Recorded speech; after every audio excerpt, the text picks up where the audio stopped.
Alright, just a little update on the construction of the Atlatl. I put a couple of Atlatl weights on here. This one is kind of insignificant, it doesn't really add much, but I saw it in an illustration. It's probably more for luck or something. This one here is the one that makes a difference.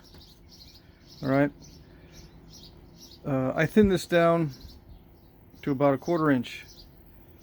It's slightly bigger than a 1/4 inch above the Atlatl weight, slightly less, or right at 1/4 inch here below the weight. And I mean, it's not supposed to be a spring, but I think it does need a little bit of flex to add smoothness to the throw, okay, and perhaps a slight bit of spring. But at a 1/4 inch there is some flex. It's still pretty hefty because it's kind of wide. Let's see, I mean, it's not too wide right where it's flexing, but it has a substantial width to it. I think it's right exactly at 1 inch, right at the Atlatl weight. I'm going to disassemble it and weigh each component. I think this Atlatl weight is 700 grains, a little bit over. I did not weigh the small one. Okay. The Atlatl itself lost about 300 grains, I think, on the shaping, on the reduction of the mass of the Atlatl itself. And I contoured it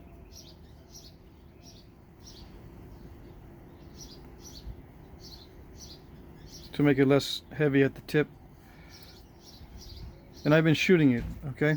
I've been shooting the reeds without fletching. I'm going to put some fletching on and I'll give you an update on that too.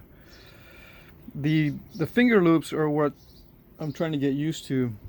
Now, this is just a single long piece of moose hide. This is the thickest and softest leather I have, okay? And all I did was I doubled it up. Now, the way I put it on here, it's kind of tricky, but I just doubled it up and laid part of it across here, went down and up, okay? But I'll show you how I lace this up. I think I'm going to change this up a little bit because the way I think it was used, it was either these two fingers. See if I can get this on video.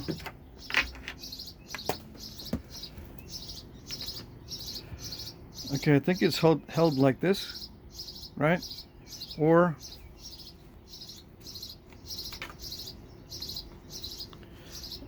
like this on the throw.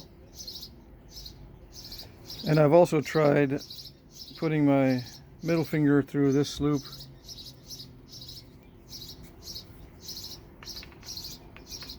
Shooting it like this, but I don't like, it doesn't feel right. It feels right holding it for long periods of time, but for shooting it, it's not really, doesn't feel right. And then my thumb has been giving me some issues at this joint here. It's starting to get sore. So what I did was I've been throwing it with only my index finger in that loop and the rest free. And this is a lot more comfortable. Okay. Now when I'm shooting it, I'm finding that if I just leave it kind of floating and let it fly off by itself, I don't get any accuracy. But if I hold on to it and during the throw, if I feel a slight bit of resistance, like it's trying to pop out a little bit, I wait until I can feel that resistance and then I let it pop out. And I can get better accuracy that way for some reason. If it's just loose and I let it just do its own thing, I don't get any accuracy at all. But I'm going to put some fletchings on there. I think the fletching is going to be like 9 inches long to start. And well, I've got it marked on the other one that it's 9 inches. Maybe I'll start small and then work my way longer to see if it makes it a big difference. You know, the smaller the fletching, the more material is saved. So I might just stick with short fletchings, but it looks kind of cool if it's got a long fletching, so I might just put long fletching regardless. But right now I'm at the stage where I'm using this grip here with only one loop. So on the next wrapping I might just put only one loop on here, because this feels the most comfortable for me. Okay. And what I did was I took this stone to the belt sander and made it smoother. It was basically this shape. I don't know what it is. It feels like a soapstone, but it was part of the, well, I don't even think it was part of the aquarium stones I got. I think this is some kind of soapstone, because it sands down fairly easily. And I put 2 dimples on here on the stone with the belt sander.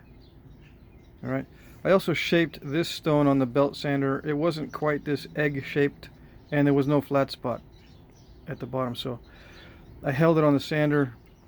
I did the same thing to this one here. I shaped it kind of egg shaped, and I held it on the sander to flatten the bottom. I think you can see that shiny spot. Now this is one of those aquarium stones. This already has a flat spot, but I was going to shape this, but I decided not to. But I might use this one in the future on a different Atlatl. Probably will. But I also sanded the bottom of this stone flat too, so it would rest. There's no glue or anything. This is just wrapped around with hemp cordage. It's kind of loose. You know what I mean? But it tightens itself.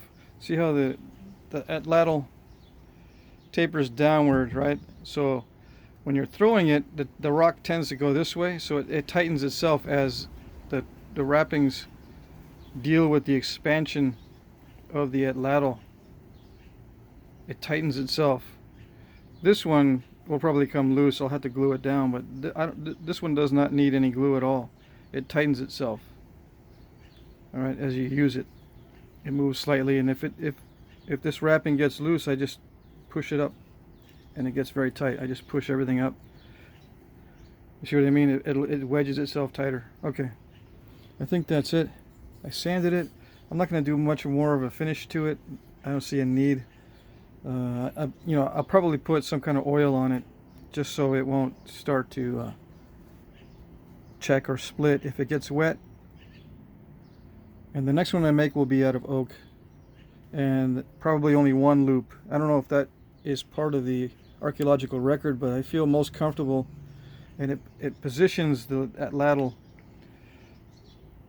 just right for me if there's only one loop, and my thumb doesn't have the issue with the joint here trying to get it in that loop.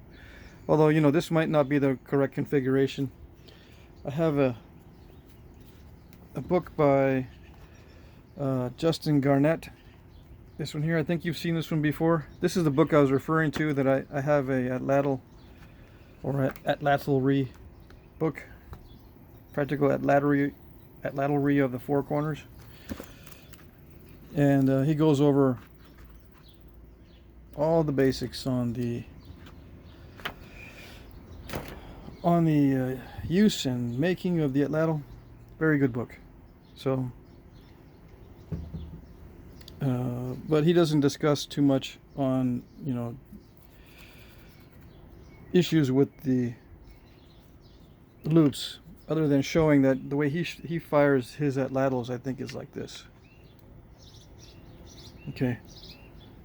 He has a finger grip that I see in the video, or yeah, he has videos too, but in the book I see this grip. So this may be the authentic grip here, but I cannot get any accuracy, or I can't move it around.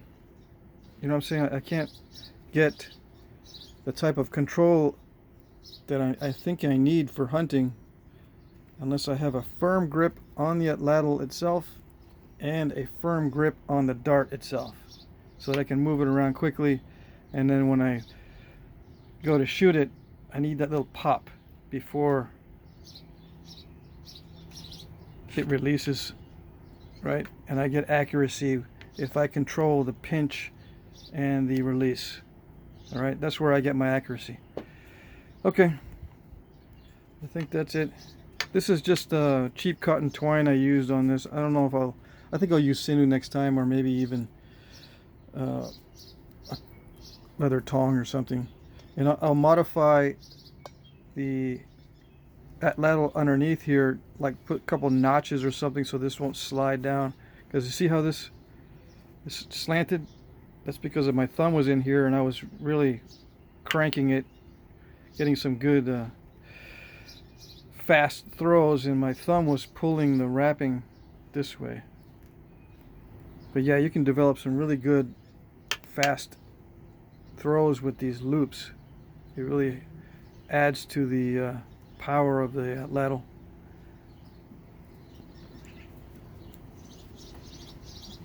Yeah, this is the most comfortable for me. So yeah, the next step is to add some fletching, add the point, and start to destroy a target. Okay.